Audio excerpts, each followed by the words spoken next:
ফাহমিদুল আইনে যে অপমানটা করছে, কালকে মানুষ ভাবে যে তাদেরও আইনে অপমানটা করা হবে। ফাহমিদুলকে আনছে, তারা আইনে ট্রেনিং করেছে, তারা দেশের মানুষের স্বপ্ন দেখাইছে যে ফাহমিদুল খেলবে।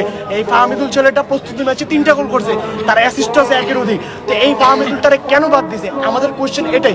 আর ডিসিপ্লিনের ইস্যু তারা আমাদের বলে হাস্যকর ব্যাপার যে ম্যানেজমেন্টের নিজেরই কোনো ডিসিপ্লিনের ঠিক নাই। কোনো এটা নিশ্চিত যে সিন্ডিকেটের হাত এখনো বাংলাদেশে আছে।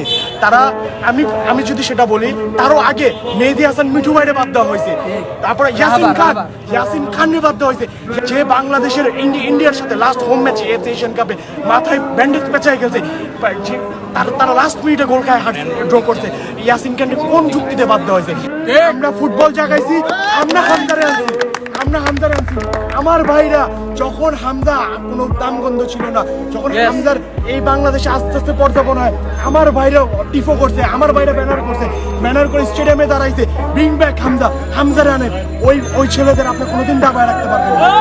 আমরা সিন্ডিকেট ভাঙবো, আমরা বাংলাদেশকে একটা উন্নতি পর্যায়ে নিয়ে যাবো ইনশাআল্লাহ।